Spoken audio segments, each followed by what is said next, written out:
Hello and welcome, my beautiful Bunny Babes and Benjamin Bros. I'm your bombastic host for this evening, Brittany, aka BR Mike, and I think it's about time we get this booming show on the road, shall we?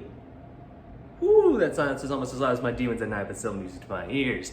Today, we're going to be talking about Marriage Toxin. It's a manga published primarily on Shonen Jump Plus, but we do have physical volumes out now, and I have read up to volume 3. I'm going to do a review of at least volume 1, and maybe 2 or 3, depending on how much I'm feeling the vibe. But it's also going to be somewhat of a rant just about the contents of Volume 1. Nothing I say long-termly happens in Volume 1 that really needs to be spoiler warned, but just in case you don't want to know, you want to go into it blind, I'll just give a flat rank here. I'd say Marriage Toxin is probably about a 3.5 or 4 stars. It is a wild fucking ride. It jumps between some mundane romance, like, shticks and comedy there, like romance comedy, and then just some absolute batshit things will just happen out of nowhere, which I mean is just manga in general, but like, it's a little bit of a slow burn at first, but once you get into it, it's just a unhinged fucking ride. It is a mess, but a very fun one in my in my opinion. So if you don't want to go into it blind, me personally, I'd rank it about a 3.5, maybe 4. You know what? We'll do 4 because of a character I will show you later. But today I got Volume 1 here, so I'm going to talk to you about Volume 1. So our story, all you really need to know going into it before I start talking about the contents is this guy right here. He's our main character. His name is Garo, and I will tell you what he is in just a sec. So we open up into technically a different panel, but this is the first one I want to talk about. This scene, which looks pretty much like just some weird porno entrance. Like, why are a bunch of people sitting on a bunch of guys? And primarily, that guy is smoking a fuck ton. That's kind of what I'm talking about. Right off the bat, there's a guy smoking 15 cigarettes and people sitting using other people as chairs. That's just Marriage Toxin. It's just some kind of mundane shit in just crazy ways. But you see what this guy is about to suffer after he does some little, you know what, just little burning somebody else's, like, just for punishment, just because I guess he's fucked. I don't know. We found out Garo, our friend there, is the current head of the Poison Master clan. He is a master assassin, which there are various kinds in this world. But after poisoning this guy and killing him and going home, he has a lovely chat with his sister. His sister is kind of important here, but then, and for the context of why Garo is doing the things he is doing, but other than like this and another appearance later, we don't see her for 2 and 3. Like, she doesn't show up. She gets talked about a little bit, but other than just seeing her right there and a little bit later for some plot progression purposes, you don't need to fucking see her. Pretty much the whole deal with that conversation is them talking about their grandmother, how their grandmother is peer pressuring his sister, Garo's sister, into producing the next heir of the Poison Clan line. So they have the next heir, so their clan doesn't just cease to exist. The thing is, his sister is gay and has a girlfriend that I don't think their grandmother knows about, but I don't think she cares because she just seems kind of like a bitch. But Garo pretty much just says in this conversation, I'm not too interested in marriage. It just seemed like a useless thing. So he told his grandmother that, and so their grandmother is just harassing his sister because of a quote I want to wait till later because it's fucking wild. But we jump from the conversation with his sister to meeting another somewhat important character to Garo, but we don't know much about him till later. I want to see if I can get the best page reaction from, like, introduction from him, because this guy is kind of fucking crazy. This guy, Bugmaster, he is the current head of the Bugmaster clan of Master Assassins, which is kind of what I also want to bring him up for, is there's just, you can think of a way to kill somebody with, or a type of thing to kill somebody with, there is a Master Assassin of it in this world, most likely. and it's just batshit. And just here's some more shit with Bugmaster in it, because he's just kind of fucking weird looking. But the kind of gimmick or thing about Bugmaster is he's a really cool guy. He's actually just chill as fuck, dude. He's best friends with Garrow. And what this whole conversation is about is talking about how he's gonna get married. I don't know why I'm doing the back. You don't really care about the back. Back is just spoiling all the shit I'm gonna say. That he's getting married and how he went. Garrow was shocked, like, you're leaving me behind. I thought we said we were never gonna get married. But pretty much we go from this conversation where he's like, congrats, I feel for you, and to we meet this dipshit down here. This guy has contracted Garrow. I'm just gonna call him Wine Guy. We find out his name later, but it's not really fucking important, so who gives a fuck? Wine Guy down here. The reason I call him Wine Guy is for one very simple reason, which I will say later. And he wants Garrow to kill this chick. Who this is Mai Kinosaki. Mai is a marriage swindler. Pretty much, my understanding, either gets in a relationship with somebody or marries somebody, takes their money, and fucking dips. Just says, peace out, bitch, I got your money, I don't need you anymore. Fuck you. And this guy pretty much kidnapped Kinosaki and wants Garrow to torture her to death. So Garrow pretty much does this. He poisons Mai, and as this bubble says, and I just want to show this panel because it's sick, over the next hour you will die. Just real fucking blunt with it. And then Kinosaki has a very smart idea of just fucking with him. Like this one down here, you just look like my first love. Just starts trying to fuck with him. And you'd be surprised how much of this master assassin, I mean, Kiyosaki puts a damn good show on it. Damn. With you, if someone's staring at you like that, like come on. But he falls for it. Primarily after this, he kind of starts. Is it here? Oh yeah. He starts fucking being like, "Why the fuck is she looking at me like that? What's going on?" And yeah, starts questioning everything he's ever fucking seen. It's like, is she actually like falling for me? And then he gets a phone call, and this is where we get, like, I think the main plot device here. His sister calls him, telling him she's going to bear the next heir of the Poison Master clan. And that would mean having to break up with her girlfriend, who she cares very much about, and Garrow knows this. Go off, marry some branch family member, bear child, and then do whatever.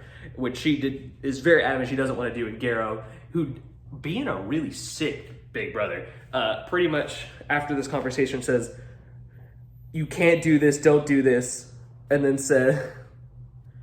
pretty much just says, "Wait a sec," and then goes up to, just walks into the room with the chick he just poisoned to set to die an hour and goes, "Marry me if you want to live." What a deal, right? Forcing someone to marry you to live, that's not like fucked up at all, Garrow. And then he's like, yeah, I need to get married to continue the Poison Clan. If I've got to do it anyway, then I'd rather be with someone who likes me. And then the biggest fucking twist, Mai's like, fuck no, you horrendous piece of shit. I'd rather die than marry you, you fucking bastard. Which is real sick, I gotta say. Another sick panel. Just no way in hell I'd ever marry. Pretty much just admits to him she was messing with him the entire time. Just fucking with him. And then actually gives him some somewhat solid advice. The Garrow starts questioning things.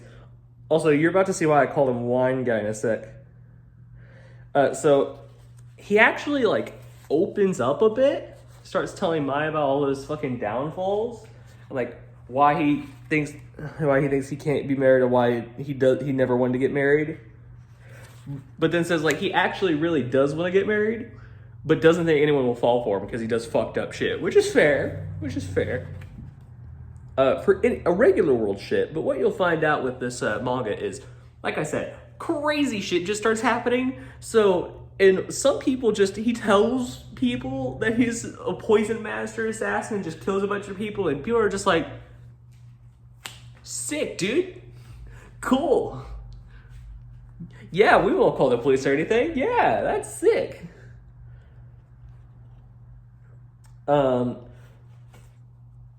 So Mai eventually confesses some shit of her own because she feels bad.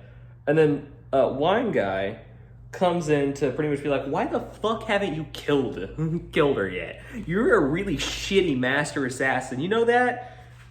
And then Garrett's like, no, you've actually shown and helped me learn some stuff. I need you. And then gives Mai the option of help me get married. Pretty much become his marriage counselor. And tries to enlist Mai to help him get married. Because, I mean, if somebody knows how to get married, it's someone that does it to scam people, right? That's definitely a good idea. Here's why he's Wine Guy. I maybe showed him later, but he pretty much walks around with this glass of wine, constantly drinking it, and will just talk while he has the wine in his mouth so it spills all over him. It's just, he constantly does it. I don't know why. I kind of love it, but he's also stupid, so I don't really care.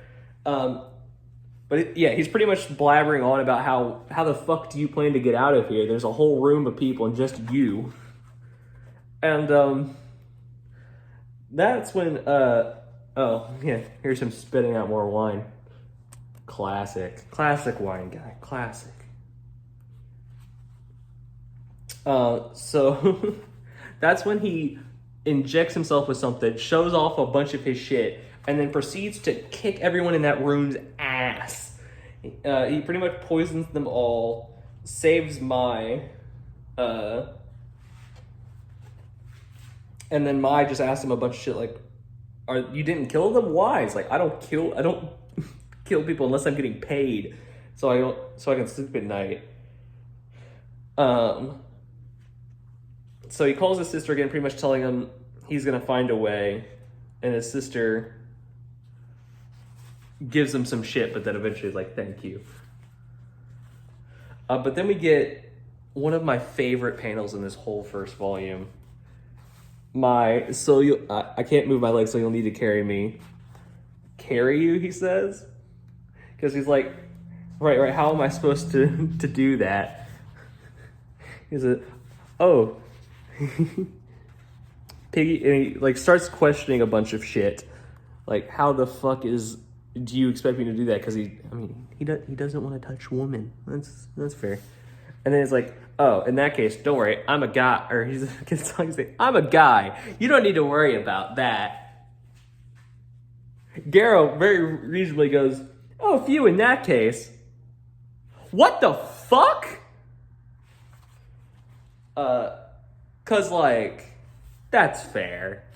I mean, unless you know manga, how the fuck are you supposed to know that fucking the same person let me get a good panel. Like, that was a guy. Like, that's manga shit, but like, damn, that even got me. But practically, he saves Mai, and then Mai takes him onto this, like, fucking, her first idea is taking him to, like, this, speed dating party. And Mai's whole plan is that, like, he'll get all right, I'm just gonna refer to Mai as she, even though he is a guy. Usually further on in the series, and, when they refer to Mai, they use the pronoun she, so I'm just gonna refer to Mai as she. Even though they are a guy, and they do acknowledge their gender as guy.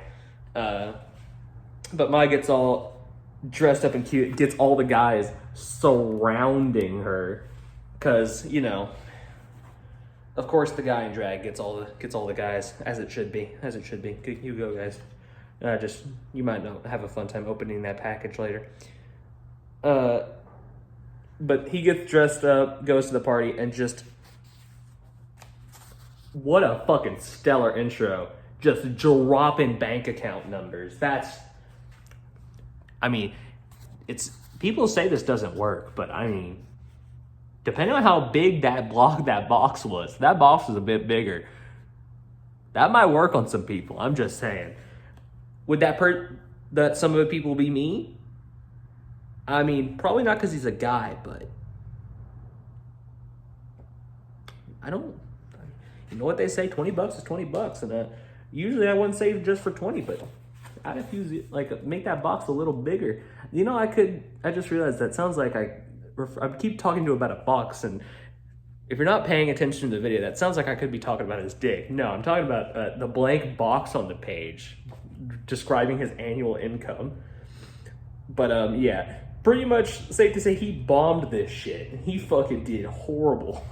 And then we get introduced to a funny side of Garo. So when he's stressed or something, he just goes to disgusting public bathrooms and just uses this poison cleaner he made himself, and just makes that shit fucking spotless. And him and Mai are just talking about, is he ever gonna find true love? And Mai's like, oh yeah, I'll help you.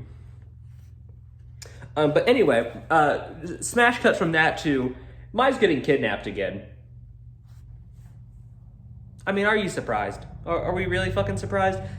She just got kidnapped. He poisoned a bunch of people, left them alive, and we're not surprised somebody tried to come fucking kidnap her again for payback. But anyway, turns out it wasn't the same guy. It was Wine Gaia's brother, who pretty much describes here how after getting horrendously poisoned by Garo, goes back to start working at their legit family business. He's like, that's fucking lame. Why did you get him to, what did you do to make him do that? So this guy's gimmick, because a lot of the villains have gimmicks, is he drinks boba tea filled with lead balls, then spits out the lead ball like a goddamn bullet. That's fucking disgusting. Don't ever spit some fucking ball at me. Fucking weirdo. But yeah, he hits Mai with it. Mai pretty much says, you're fucked. I'm not going to tell you shit. Also, apparently again, not my style, but what the fuck? If he can hold all that, I wonder what he could really hold.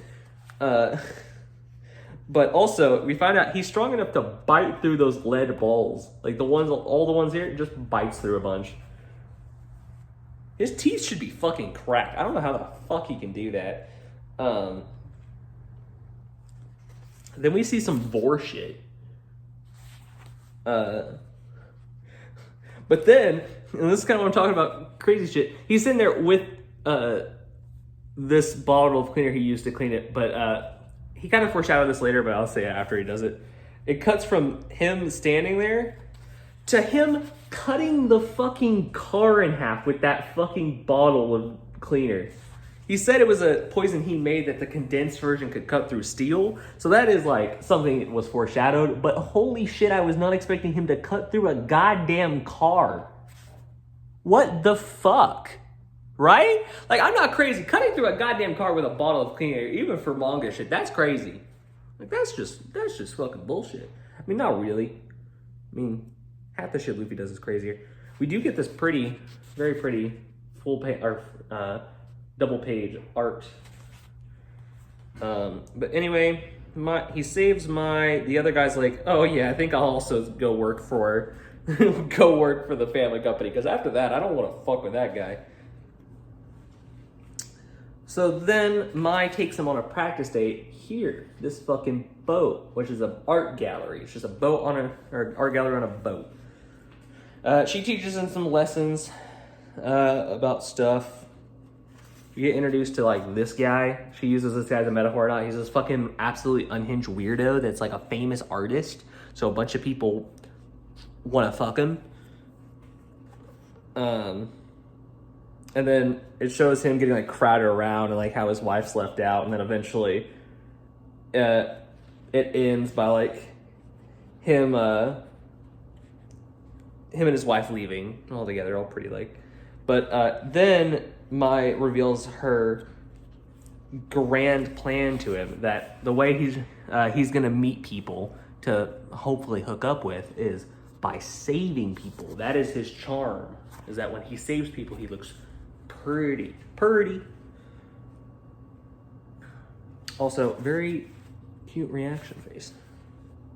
Probably people getting bored of this at this point. Oh yeah, here's that thing I was talking about. He grabs her hand as she's alone, and they walk off all happy like. But this is the part I really wanted to get to, because this is where where the best boy gets introduced really quickly here. So it cuts from them checking something out to leaving. We get introduced to this photo. My girl, she signs like the sun, yeah, and they get stolen.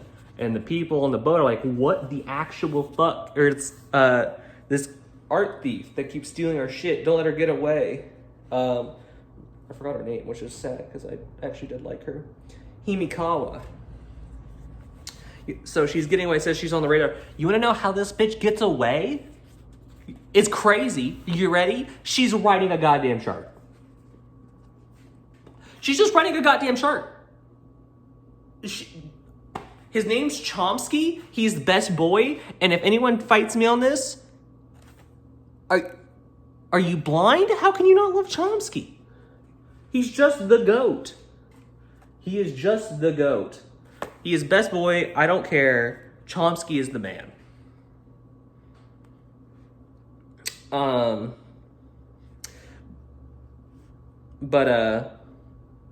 Pretty much they're like the captain of the boat and the curator, the guy that curates it, because it's all stolen art. The whole gimmick is Himikawa was the good guy. She steals art from galleries that took art illegally or by untrustful or rude manners and returns them to their rightful owners. It's like, so the captain hired this guy, who we'll see later if I do talk about Volume 2, either in another video or later, to pretty much get Himikawa. And then this is where we get his full name. Thanks, Chomsky, and gives him a little smooch, as you should, because he is a true gentleman. Best boy, Chomsky, my man, the myth, the legend. And yeah, this is when she gets kidnapped. And then this is where we get revealed. So there's this thing called... Oh, we get this great reaction face from Kara, because he calls it Operation White Knight, the whole saving people thing. And he's like, that's not a good name. The fuck is wrong with you? What are you...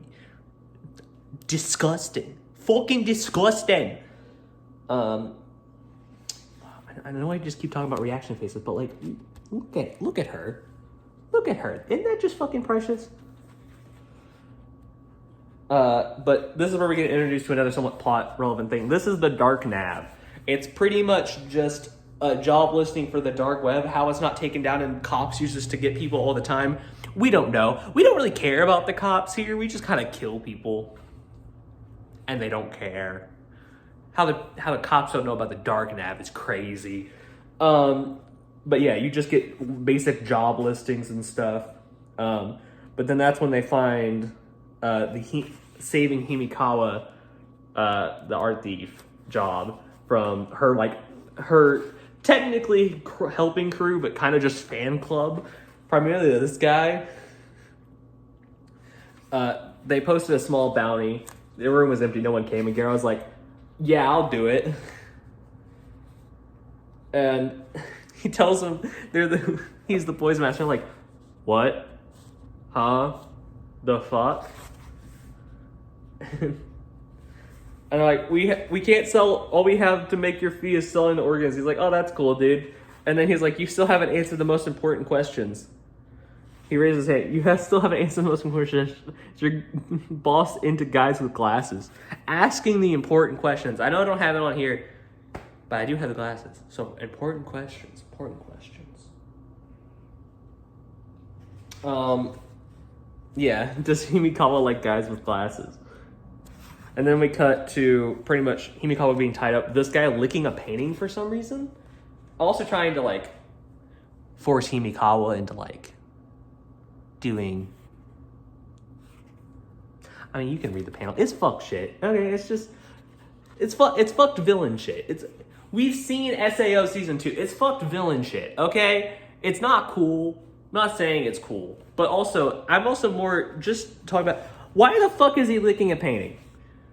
That painting could be ruined now. That like people don't. There's a reason there's don't touch signs at fucking art galleries, because if people do shit like this, it could ruin the fucking painting. But no, we're cool. And not only that, she uses this against him. That painting. She's crying. Yeah, she's not crying. She just got assaulted. She just got fucking assaulted. That's. I mean, I guess technically she would be crying if she got it. Yeah, you know what? This is a route I probably shouldn't go down. Either way, that didn't get there because she's crying. That got there because of activities we don't condone here. But then we get some sad backstory. So the painting was made by a guy named Egg, who was friends with this old guy here. And the painting is of this guy's wife, who died shortly after having their daughter. And her daughter's really sad. Actually, it's very sad. She's sad because she just wants the last memory of her mother back, which is that painting, so they could all be together. It's really sad, actually. And Himikawa's like, I'll bring your mom back to you, being all nice. Anyway, back to fuck shit. So he sees this guy again. We don't know this guy yet. I'm just going to say it because, I mean, I've shown you a lot of this manga, so if you really care about spoilers at this point, why the fuck are you still here? This is Watermaster. I forget his name, Oshino or something like that. Practically his whole thing is he's the master assassin with water, which lets him do shit that really doesn't make sense. Even if your power is water, also he just summons water. We kind of find out why somehow, but it still doesn't make sense given the fact. He just does some stupid shit with water, which I'll bitch about when I get to his fight. But like Garo and them, sneak in, and I start tracking him, and then we see Tweedledee and Tweedledoofus here just fucking putting Glocks at like fucking hunting rifles. I don't know who these guys are or why they're here. We never see them again. But I just saw them like, what the actual fuck? Tweedledee and Tweedledoofus is what I'm calling them. They're like, time to fire my laser. That was why did I say that joke? God damn, I'm not funny. Mine's like, holy shit, I'm gonna die. But of course, she doesn't die. Garo has a fucking knife in his boot. And then fucking stabs one in the cheek with it, and another one like fucking stabs and saves her. So they eventually cut to again. I know I kind of said like some porno thing with the people getting sit on around a table kind of thing. This is just straight hentai shit. What the fuck is this? What is happening? I don't know what this is. This doesn't really get explained later. Luckily, we probably see some water lash attack, like something like this, but we don't. This is the only panel like this in this volume, thankfully, because what the actual fuck? Just what the fuck?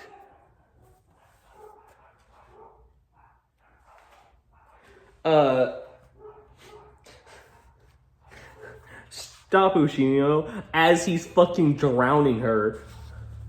And then eventually, like, Garo and them come in and beat a bunch of people up, make it in. Oh, I love this because it was kind of my point. He points a gun at her. After doing all that shit, that's really unoriginal. Like, oh yeah, if it was meant for you. And then threatens to shoot the painting. And then she's like...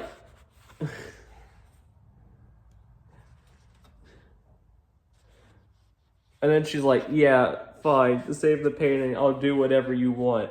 Which, I am torn on this decision, because I know we got the sad backstory thing. Let him shoot the fucking painting. let him shoot it. Agreeing to these terms are fucking ridiculous. And this is, again, some fucked shit. Luckily, it doesn't last very long. Because his hand gets poisoned off. His hand just gets dissolved. Again, moving on. So what really happened was Geralt poisoned the fuck out of him, so he starts getting beat up by the chick in the painting. Just starts getting fucking mollywopped. And then Geralt's just like, see ya, fucker.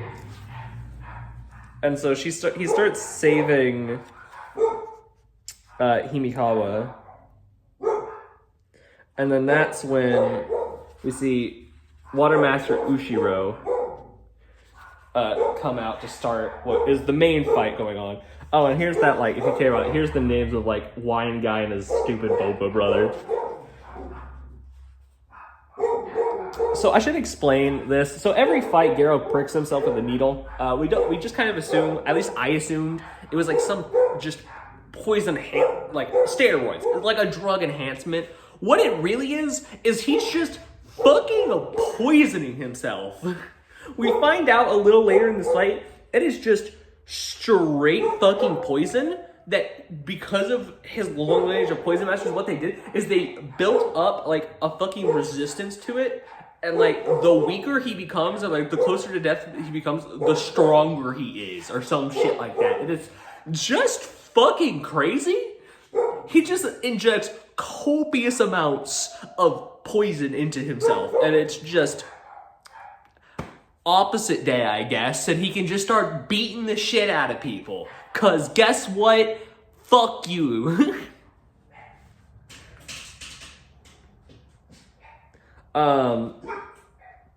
They start the fight. We see some. I'm pretty much just gonna skim this fight because I could explain everything that's happening, but it's not. Also, except the funny shit. Like I said, so he's uses water to make his fist fucking bigger. What the shit? What the shit?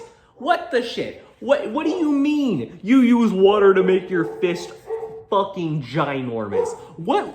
Luffy isn't using fucking water, is he? I didn't know Luffy was a guy in a fucking scuba gear, like old school scuba gear. Like, what the fuck?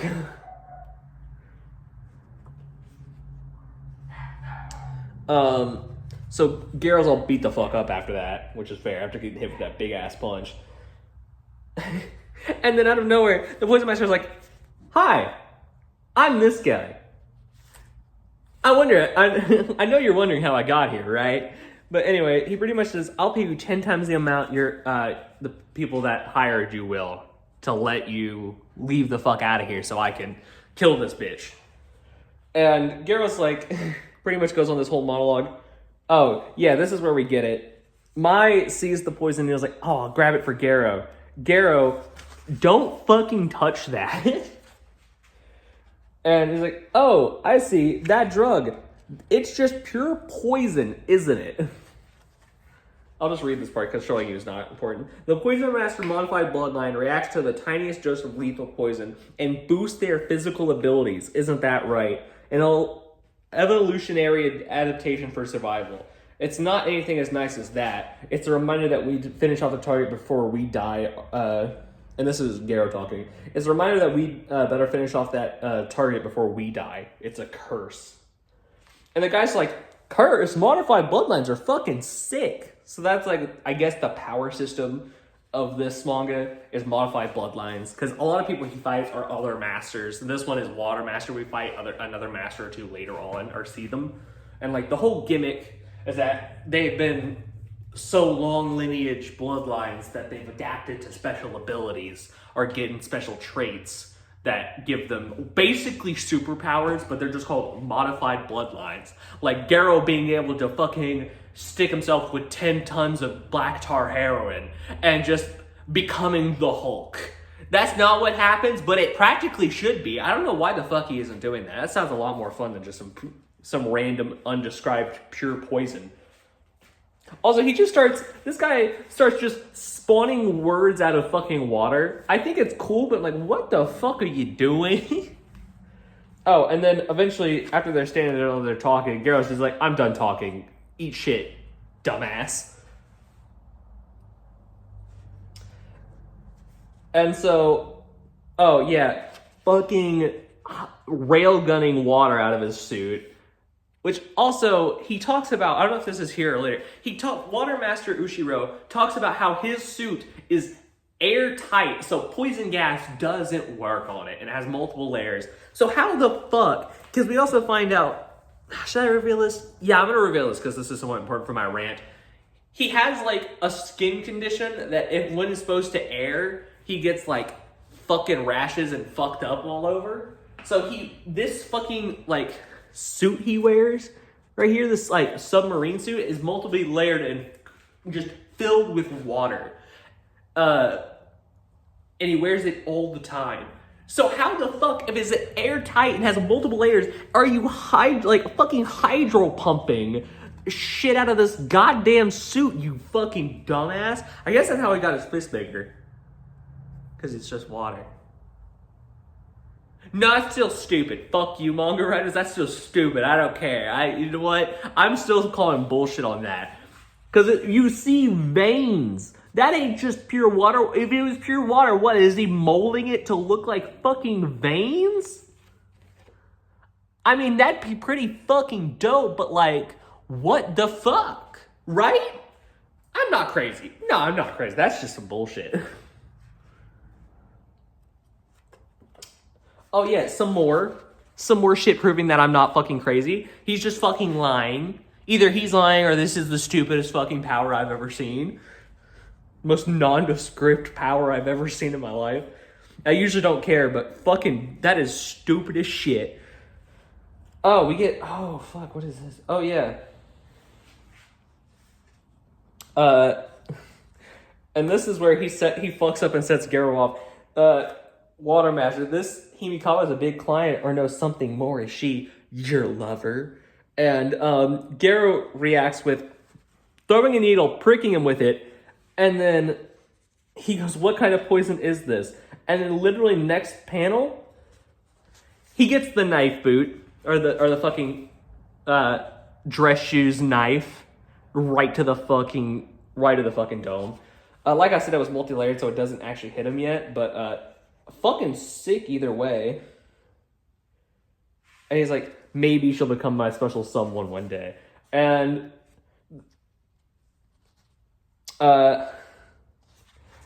we see a sad panel of him eating alone, and then this whole panel where we kind of see the guy's face. And then that's kind of just the end of Volume 1. I'm probably going to end it here because this is a longer video than I meant it to be. I don't think it was funny at all. This was a bad video. I don't know why the fuck you watched. If you did, maybe like, maybe subscribe. I don't know. Do I want to do a... Yeah, maybe I'll do a video of Volume 2. But anyway, fuck you.